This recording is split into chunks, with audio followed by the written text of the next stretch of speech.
Happy November everybody. It's the start of a new month, which means it's time again for another monthly beauty empties video. So I'll do what I always do with this type of video. I will talk you through all of the beauty empties that I finished off in the previous month, so during October, my thoughts on them, would I repurchase them, would I not? And I have 11 empties this month, so a fairly decent number of empties, and I've got a good split between makeup, got some hair care, and I've got some skincare in there as well. Let's start off with makeup, and I have 4 makeup empties. Now, I don't always have makeup empties in my empties videos, and when I do, it's usually no more than like 2 or 3 items. So the fact that I've got 4, I'm pretty pleased with. Now, firstly, I have my mini Givenchy Prisma Libre powder, which I have in the shade 2, which is Satin Blanc. I think shade 3 is the rose shade or the pink shade that went viral when these first came out, but I thought that number 2 Satin Blanc would be a better match for me, and I was really happy with the colour match of the powder. It is separated into 4, so you have 4 different shades, and you've got your little dots in here, so you tap it out and you get a mixture of the 4 shades together in one. And this is a lovely powder. I can see why this went viral. It's so beautiful. It's very finely milled, it's very lightweight, so it doesn't look cakey, it doesn't look heavy, does a really good job of like toning down some shininess that I get in my T-zone. I also used it under my eyes as well to set my concealer. Just a really beautiful powder, but unfortunately they have changed the formulation of this, but the last I heard is that they are gonna reformulate again to bring it back to its original version, because I think they put talc in it. I think that's what they changed, and then lots of people said, why have you done this? Why have you changed a perfect product? Please bring it back to its original. So I think that is what they're doing. I think they're going to reformulate it to bring it back to its original. So as it currently stands, I wouldn't repurchase this. I would wait until I get a further update as to what they have decided to do with this product. But this one, brilliant, lovely powder. I would recommend it, but not at the moment, and like I said, you know, for the current reformulation problems that they've got going on. But it is a beautiful powder. I bought the mini because I wanted to try it without committing to a full-size product, but in hindsight I wish I had gone for the full size. But you don't always know when you buy a product whether you're going to like it or not, but I did really like this one. I finished off my Bobbi Brown corrector in the shade Light Bisque. This I use without fail whenever I do my makeup, because I do have quite bad dark circles, and they were bad enough last night actually that my boyfriend pointed it out when we went to bed. He went, oh, you've got like, are you bruised there? And I just went, no, it's my dark circles. But I really like this product because it really helps to not completely get rid, but just like tone down some of the discoloration. And where mine are like blue purple, bisque shades are better suited for me. And Light Bisque is a perfect shade match with Bobbi Brown. It's not too dark and it's not too light as well. It's a great sort of like colour to really help to kind of just neutralise some of that discoloration, but it doesn't completely get rid of it. So my skin still looks like skin when I've got it on, but I just don't look as tired. And I prefer the pop version to the stick version because I feel like I get more coverage with this, and it's creamier, it's more hydrating, and I feel like as I'm getting older I need that with my under eyes. If I was in my 20s, I think the stick would probably be better, but with my eyes as they are now and how they will continue to go, I think the pot version is the better version for me. I bought so many of these in the past and I will continue to buy them, but I have bought one of the NYX corrector sticks, which is this. I've got mine in the shade Yellow, which is the shade that they suggest for dark circles. It's good. It's not as good as the Bisque though. I feel like I need a bisque shade rather than a yellow shade, and actually this is the only shade that NYX have for dark circles, whereas with the corrector pot from Bobbi Brown you get a wide variety of different shades. But this one was like £5, and I saw quite a few videos on it on TikTok, and I just wanted to try it. It's nice, but I wouldn't repurchase this one. I would go back to the Bobbi Brown one. 2 more makeup empties, both by Merit. Firstly is my Clean Lash mascara, which is in black. Now this technically isn't an empty, but I don't ever completely finish a mascara because I always get rid of it before I've used it all up. I am very strict with mascaras. This one has a 6-month shelf life. I write down the day that I open it, and 6 months later to the date, because I'm like that, I throw it away. I'm done with it. I just don't ever want to run the risk of getting any eye infections. So this technically still does have some product left in it, but I'm calling it an empty because I will no longer use it. I've opened a new mascara. This mascara is lovely. It's lightweight, but it still gives a good effect to your lashes. It gives a little bit of volume, definition, it helps to kind of like separate each lash. Doesn't go clumpy, and some mascaras, especially the one I'm using at the moment, when you first use it, they're very wet, and I don't remember this one being a very wet mascara. I feel like this one was really lovely from the get-go. My only kind of grumble with this mascara is that there's not a brown version, and Merit is a makeup brand that is all about natural looking skin, barely there makeup, just accentuating your natural features, and in my mind a brown mascara is more natural for the majority of people than a black mascara.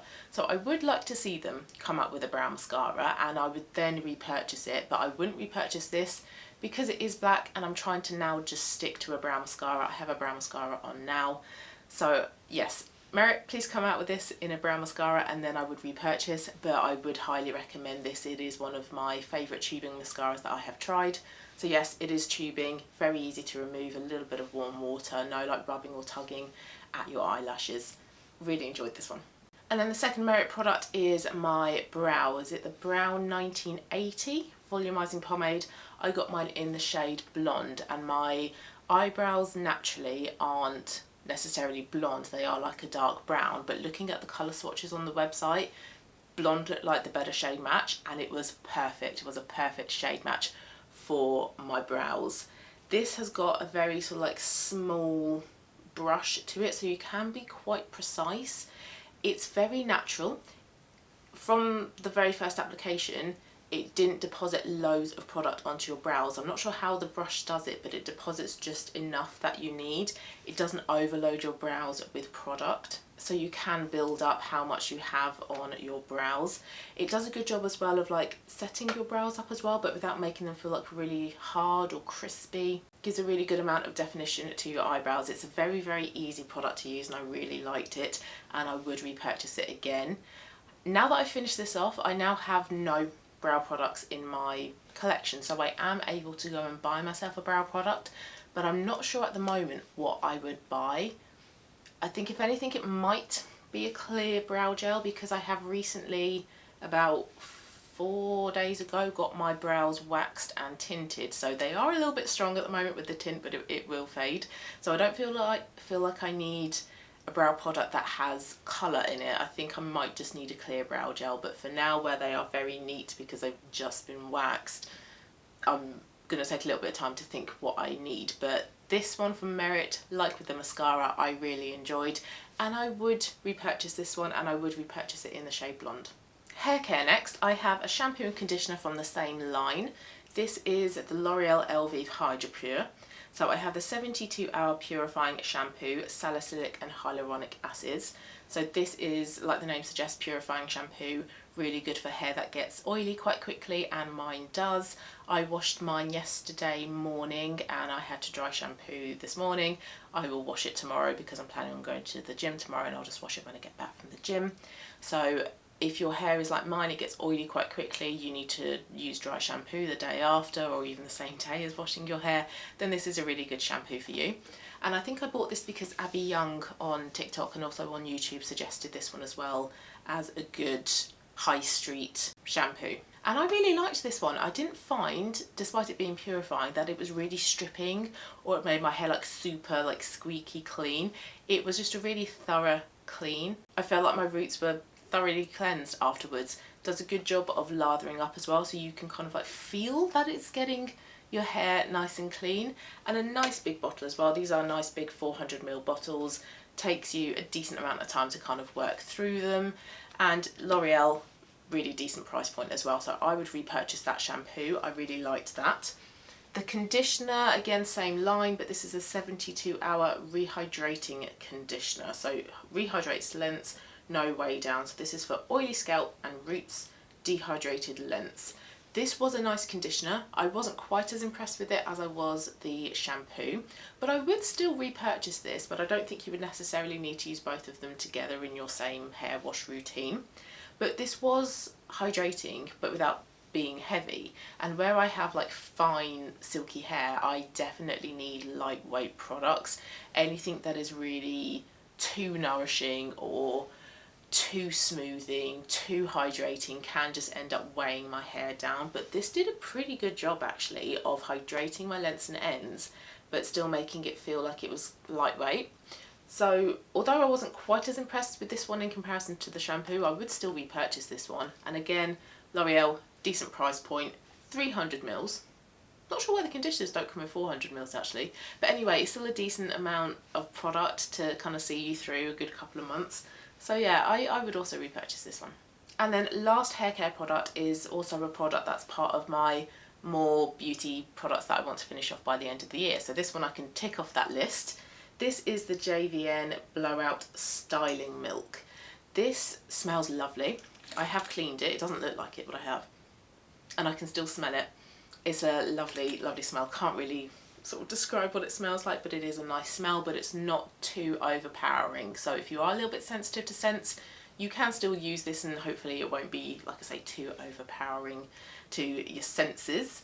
This one I would use on damp hair. So I would part my hair in half and I would use 2 pumps, 1 to 2 pumps depending on how big the pump is, and just kind of like run it through my lengths and ends on each side. I don't feel like I really noticed any results from this though. I feel like I could not use this and my hair would still be the same.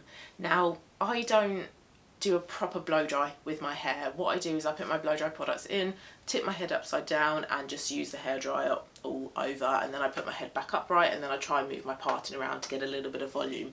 I don't use like a Shark, I do have one though, a Dyson, or just like a brush and a hairdryer, because I just can't. I'm not very good at doing my hair at all. I really do suck at it. So I just use a hairdryer and my hand basically. So I think that because I don't properly blow dry my hair, that's why I'm not seeing much in terms of results from that. So if you are the type of person who does do a proper blow dry, then you might see results with this. What the results are, I don't really know. Maybe it's just meant to kind of like smooth it. My battery just died, so hopefully the setup is pretty similar. So as I was saying, I'm not really sure what results you're meant to really see with this. I don't know whether it's meant to help with like a smooth hairstyle. Maybe it's meant to help with setting your style. I don't know. I don't know why I bought this. I can't remember. But anyway, I wouldn't repurchase this. Like I say, I feel like I could get away with not using it and my hair would still look the same. Lovely scent, but a little bit superfluous in my routine. And finishing off with skincare, I have a couple of more products from that same list of more beauty products that I want to finish off by the end of the year. Firstly are these Face Facts gel eye patches with chamomile and ginseng. These I got as part of like a Secret Santa / secret birthday thing that we do at work. It came as part of like a bigger like pamper box. There were 4 pairs in here. I like the idea and I like that somebody got me these, but unfortunately I can't say that I'm particularly impressed with these. And I think I spoke about these in my update on the more beauty products that I want to finish off. So if you've seen that, I'm pretty sure I spoke about it in that, then you might have heard what I said about this. But these are very thick patches, so they're quite heavy. So I had to keep pushing them up on my eyes, which gets really kind of frustrating after a little while, because you think just sit there, just stay in place, but they don't. They do sort of like slip and they end up further down your cheek and it's a little bit frustrating. So there was that, and also the fact that I couldn't really see any results from these either. And when you take off the gel eye patch, you should be able to have some product left in to kind of like gently massage into your eye area, and I didn't have that with these. So like I say, I liked the idea, I like the concept, I like the thought behind the present, but these weren't really that good, so I wouldn't buy these and I wouldn't recommend. And then the third product from that list is the Youth to the People Kombucha and 10% AHA Power Exfoliant, 7% lactic and 3% glycolic acid. And I would use this every Saturday night, because part of my evening skincare routine, I do 3 nights a week, Monday, Wednesday, Friday, of my Skin and Me doser. This is a Saturday product, and then Tuesday, Thursday and Sunday is basically just the same as my morning routine, which is all about a barrier repairing serum. So it's all about kind of like hydration and barrier support. So 3 nights a week, Skin and Me, 1 night this. This I took a break from using during August, I think it was August, when I had a month of real back to basics, simple skincare routine. Because there were times when I used this and my face, not stung, but I felt it was like tingling. Now I wasn't sure whether that's because it's an acid and that's what acids do, but then on the flip side you also hear that no, your acid shouldn't even do that, and that's a sign of a compromised skin barrier. So I was a little bit confused, so I took a break from that, and then when I started to slowly introduce this into my routine again, I noticed some of that little tingling, nothing too much, and afterwards, immediately after applying it, my face would be a little bit pink/red, but not to the extent where I would think, oh, I've had a sensitive reaction to that. I think it's just the effect of rubbing something across my face and it's an acid. So I'm now at the point where I'm a little bit torn as to whether I need something like this or whether I do, but not as frequently as once a week. So I'm not really too sure where to go from here in terms of having an exfoliant in my routine. I know they're important, but I also don't know as well whether having 3 nights a week of my Skin and Me and having tretinoin in that dose, whether that's enough as well. So I don't know, I'm very confused. But this, I can't say whether I would rebuy it, and I can't say whether I would recommend it. I'm not really too sure. I think if I was to repurchase an exfoliant, I would buy either the Medicate Press and Glow, that one was quite nice, or the Ren acid in the orange bottle that you push down the lid. I think those are the two that I've had better results with because I think those are more gentle. So overall, I don't know. I don't know if I'd repurchase this. I don't know if I'd recommend it. Not really too sure what to do now. Okay, last 2 skincare products. These are both regulars. I won't really sort of say too much about them because they appear in most of my beauty empty videos. Firstly is my caffeine eye cream from the Inky List. These are 15ml tubes, which I get through really quickly. Yes, I use them both morning and evening, but I only use like a pine nut size per eye, and I still find like I get through this very, very quickly. It's a decent price point, it's like £10, but I still feel like I get through it a little bit too quickly. It's a nice lightweight eye cream, so you can spend a nice amount of time like massaging it into your eyes. A little bit does go a long way, so that's quite nice about it. Doesn't do anything for my dark circles, unfortunately, but it's a nice enough eye cream. It doesn't cause any sensitization, any kind of like stinging around my eyes, so that's why I've repurchased it. However, because I get through it quite quickly, I have decided to buy a different eye cream, also targeted at dark circles. This is the Revolution 5% caffeine and hyaluronic acid eye serum, so it's completely fluid and it's in a pipette, and you need the smallest amount of this. So I reckon I could have this for like 6 months probably, and this was either £5 or £7. It was discounted, had good reviews, and that's why I bought this one, to give it a go in comparison to this one. Again, can't see that it's done anything for my dark circles, but I just wanted to try something new. But this one by the Inky List I would still repurchase and I would recommend, but don't go in with the expectation that it's going to do much for your dark circles. And then other regular product is my Skin 1004 Madagascar Centella SPF. It's the one with the pump, it's the blue version. I've cut it open like I always do because I don't want to waste any of this magnificent SPF. I love it. I have one here that I'm currently using and one here as a backup. I like it that much that I buy multiple versions of it, so I am never without. It's just such a beautiful lightweight SPF. It's not heavy or greasy or oily. It's not difficult to rub in on me, and I know I'm not the best judge of character for this, but no white cast, doesn't affect my eyes, doesn't sting my eyes. It's just beautiful. It's a beautiful, beautiful SPF. If you've not tried it, I would highly recommend. Love it, have kept repurchasing it, will continue to repurchase. And those are my empties and my thoughts on them. So I hope you found this interesting. If you also track the number of empties that you get through on a month, please let me know your numbers as well. Thank you very much for watching this one. I have my Project Pan video coming next, so keep your eyes peeled for that one in a couple of days' time. Have a lovely rest of your day and I will see you soon for that video. Bye.